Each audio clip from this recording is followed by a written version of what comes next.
you paid off your house. Maybe it was last month.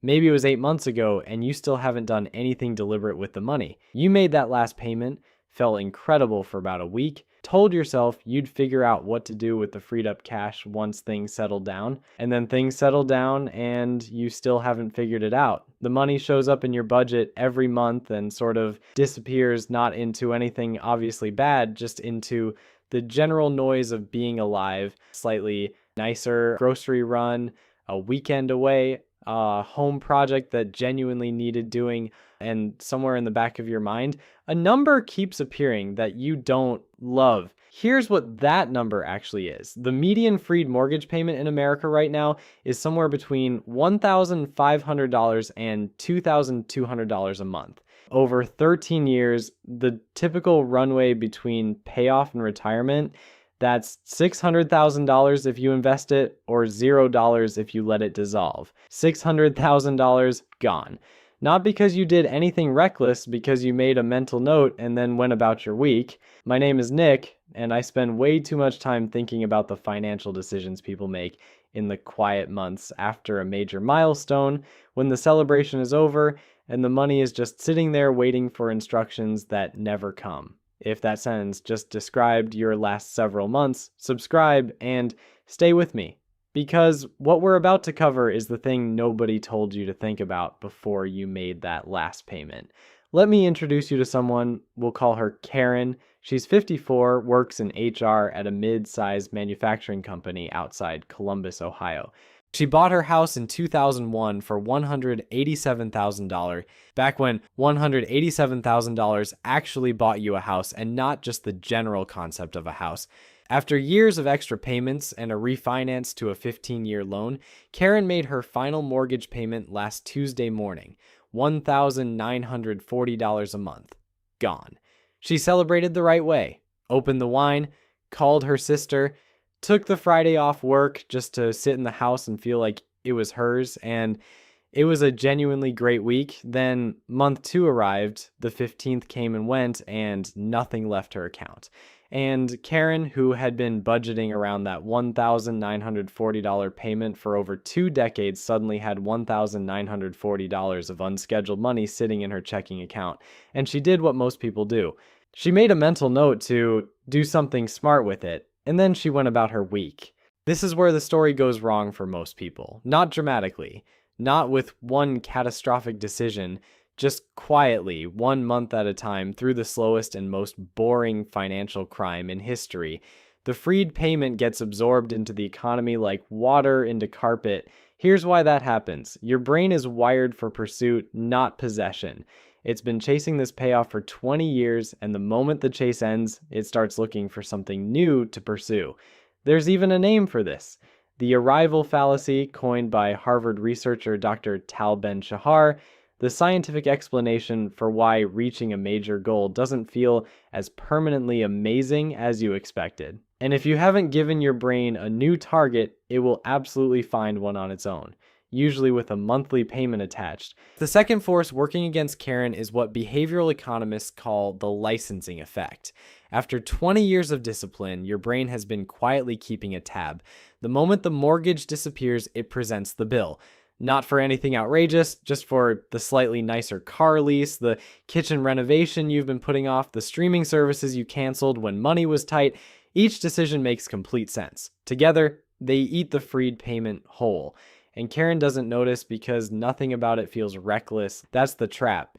It doesn't feel like a mistake while you're making it. Let me show you how this plays out month by month, because the abstract version, lifestyle creep absorb the payment, makes it sound almost accidental. It's more deliberate than that, just deliberate in small doses. Month 1, Karen makes the mental note. Month 2, her car lease is up. She's been driving the same sensible Honda Accord for 3 years, and the dealer shows her the updated version. Same monthly payment structure, slightly higher trim level. She can afford it now. She signs.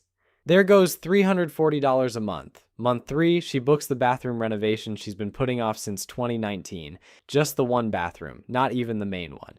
A reasonable $8,400 project financed over 18 months because the contractor offers it. Another $490 a month.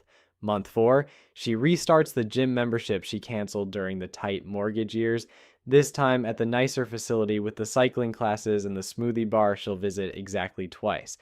Month 5, she upgrades the cable package. Month 6, she books a vacation she genuinely needed and pays for it on a credit card she'll clear over 4 months. None of this is reckless. That's the whole point. Karen didn't blow her freedom on anything stupid. She just let 12 small, reasonable decisions quietly consume a payment that, had she redirected it deliberately, would have become something extraordinary. Karen's freed payment is $1,940 a month. She's 54 and wants to retire at 67.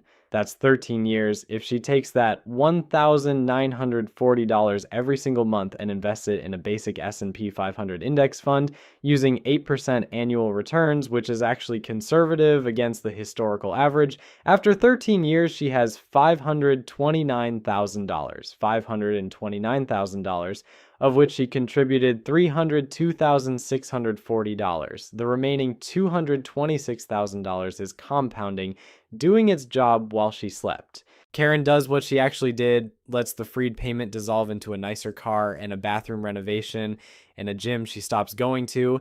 She has $0 in additional retirement savings and a bathroom that's probably already looking dated. The gap between those two versions of Karen is $529,000. That is, for most Americans, the entire difference between a comfortable retirement and a financially fragile one, between retiring on your schedule and working until someone makes the decision for you. And here's what the wrong version actually feels like at 67. It feels like sitting across from a financial advisor and doing the math on whether you can afford to stop working this year and realizing the answer is probably not yet. Not because you didn't earn enough, not because you didn't work hard, but because the money was there, right there, every month for 13 years, and you just never gave it a destination. It feels like watching colleagues retire at 65 and telling yourself maybe next year, knowing next year is the same calculation with worse numbers. And here's the part that really stings. Karen made $1,940 a month in completely reasonable decisions. Not one of them would look irresponsible to anyone on the outside. No sports car, no vacation home, just a slightly nicer Honda and a bathroom she actually likes, $500,000 gone, one sensible Tuesday at a time. So how does Karen actually redirect this instead of losing it? And I want to be specific here because most financial advice at this point would say, make a budget and be disciplined. And I want to specifically not say that because willpower is not a financial strategy. The fix is almost insultingly simple. Automate the redirect before the money ever lands in Karen's checking account. The 15th of the month was Karen's mortgage payment date for 23 years. The lender took $1,940 on the 15th. Karen never made a decision about it because there was no decision to make. It was automatic. The most powerful thing she can do now is set up an automatic investment transfer for the 15th of next month. Same day, same amount, different destination. Her brain never labels it extra money because it never gets a chance to. It disappears the same way the mortgage did, automatically, before the checking account balance has a chance to look tempting. This isn't willpower. It's a 10-minute setup that overrides 20,000 years of human cognitive architecture. Do it first, before you decide where to invest, before you figure out the priority order. The most important thing is that the redirect is automatic before the money gets a chance to become extra. All right, here's the hierarchy that makes the most mathematical sense for almost everyone in Karen's situation in order. First, build a real emergency fund. I know, you came here for the investing part and I'm opening with emergency fund. But here's the thing. When Karen had a mortgage, her monthly expenses included that $1,940 payment. Now, they don't, which means her 6-month target just dropped by about $11,600. She might be closer than she thinks, but she needs to check. And she needs that money in a high-yield savings account. The best high-yield accounts right now pay around 4% to 4.2% annually. The national average at a traditional bank is 0.39%. If Karen has $30,000 sitting in a regular checking account, just in case, she's leaving $1,100 a year on the table for doing absolutely nothing. Move it, takes 5 minutes. Second, kill any high-interest debt. Credit cards, personal loans, car loans above 7%. Every dollar Karen puts toward a 22% credit card balance is a guaranteed 22% return, and no index fund on the planet offers that with certainty. If you're carrying revolving credit card debt, clear it before you put a single dollar into the market. Third, max out the tax-advantaged accounts. And this is where something genuinely surprising happens when Karen actually sits down and looks at this properly, probably for the first time in years. She pulls up her 401k. She's been contributing 6% of her salary to get the employer match, the same percentage she set when she was hired in 2009 and never revisited because the mortgage always had first claim on everything above that. She didn't know. And why would she? Nobody tells you this unprompted, that at 54 she can contribute up to $31,000 per year, not $23,500, which is the base limit. $31,000, because the IRS offers a catch-up contribution for anyone 50 and older, an extra $7,500 on top of the standard limit. She's been leaving nearly $18,000 in annual tax-sheltered space completely empty, not because she couldn't use it, because the mortgage was always in the way. It isn't anymore. She also opens a Roth IRA she's been meaning to start for years. The 2026 contribution limit for her age is $8,000 a year. That's $666 a month. And every dollar that grows inside it comes out in retirement completely tax-free, not tax-deferred, tax-free, permanently. So she puts $666 in every month, leaves it alone for 13 years at 8%, and that account alone reaches $182,000 at 67. The $78,000 in growth, never taxed, not a loophole. The account working exactly the way Congress designed it. Use it. One note, if your income sits above $165,000 as a single filer or $246,000 married filing jointly, the direct Roth phases out. But a backdoor Roth conversion still works. Fourth, invest the rest in a taxable brokerage account. Once the emergency fund is solid and the tax advantage buckets are full, the remainder goes into a basic S&P 500 or total market index fund in a taxable account. Something boring that tracks the economy instead of trying to beat it. Karen has already maximized every tax advantage available to her, so she's investing from a position of genuine strength. Here's something that surprises a genuinely shocking number of people after payoff. Your mortgage is gone, your financial obligations to your house are not. For 30 years, Karen's lender quietly managed an escrow account, collecting a portion of her monthly payment and using it to pay her property taxes and homeowner's insurance on her behalf. She never saw those bills. They just got handled. The moment the mortgage is paid off, the escrow account closes and nobody calls Karen to mention this. No helpful letter arrives explaining that her county tax assessor is about to send her a $5,200 bill in October, due in full, with a late payment fee schedule that reads like it was written by someone who has never experienced joy. No one from the insurance company says, "Heads up, your annual premium is now your problem." The system that held Karen accountable enough to make 276 consecutive mortgage payments extended exactly zero courtesy when it came to preparing her for what comes next. The fix: open a dedicated savings account, call it House Escrow, and set up an automatic monthly transfer covering your property taxes, insurance, and maintenance reserve, all divided by 12. Karen's property taxes run about $3,600 a year, insurance $1,800, and on a $310,000 house, she should reserve 1% annually for maintenance, another $3,100. Total monthly self-managed escrow, about $700. Set it up. Automate it. Karen's freed payment is now effectively $1,240 a month of genuinely available cash, was not $1,940 with a $5,200 ambush waiting in October. One more thing, because I see this happen constantly. Do not use your home equity as an investment fund. Karen's house is worth around $310,000. That's $310,000 in equity visible on Zillow, feeling real and substantial. And somewhere around month 3, Karen's neighbor mentions he just took out a HELOC, a home equity line of credit, and used it to buy a rental property. It worked out for him. Mostly. Karen starts doing the mental math. HELOC rates right now sit around 7.2% to 7.6%. So Karen would be borrowing at 7.2% to invest in assets that might return 8% to 10% on average.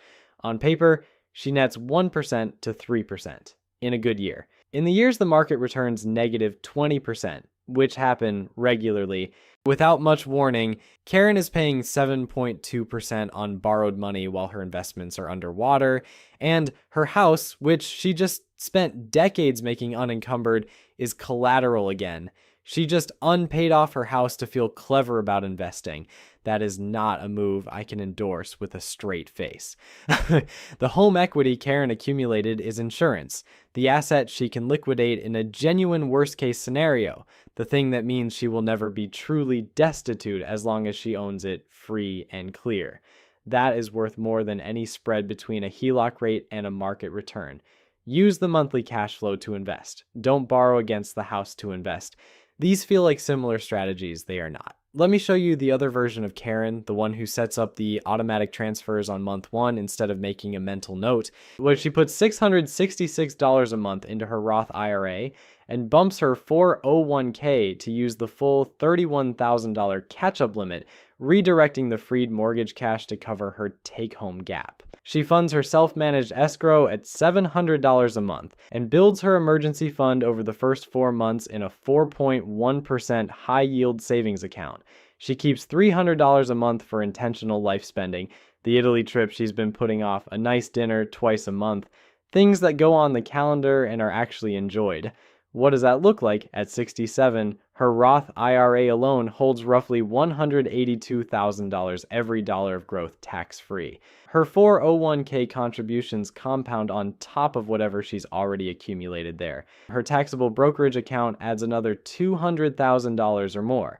Total additional wealth built from the freed payment, somewhere between $450,000 and $550,000. She didn't get a raise, she didn't start a side hustle, she just redirected money that was already leaving her account every month and pointed it somewhere useful instead of letting it dissolve into reasonable Tuesday decisions. That's it. That's the whole strategy. Here's what I actually want you to take away from this. Most of the financial stress people carry through their 40s and 50s comes from having no margin. Every unexpected expense is a crisis because there's nowhere for the money to come from that doesn't disrupt something else. The mortgage was the main reason for that. The immovable object that everything else organized itself around. That's gone now. And what replaces it, if you're deliberate, is real margin. The kind where a $6,000 HVAC replacement is annoying, not catastrophic. On the kind where you can change careers at 55 because you're not one missed paycheck from losing the house. The kind where retirement is a choice you make, not a deadline someone else imposes. But that margin doesn't appear automatically. It appears because you build it deliberately in writing before the first paymentless month arrives and the licensing effect and the reasonable Tuesdays start making decisions on your behalf. You didn't spend 23 years making mortgage payments to stop here. You spent 23 years to get to the starting line of the next thing. The only question is whether you recognize it before the good pasta budget expands to absorb the evidence. So here's my actual advice. The week you make your last payment, not after the celebration, not when things settle down, the week of, write down the number and right next to it exactly where it goes. Self-managed escrow, emergency fund, Roth IRA, 401k, intentional life spending. Then set up every automatic transfer before the first paymentless month arrives. Not because it's complicated, because the alternative is Karen's bathroom, and Karen's bathroom is very nice, but it is not $529,000 nice. If this changed how you're thinking about what comes next, hit the like button and subscribe. I put out new videos every week that do to conventional financial wisdom what I just did to Karen's renovation budget. And if you're still working toward the payoff, trying to figure out whether to accelerate it or invest the extra cash instead, drop that in the comments. It might just be the next video.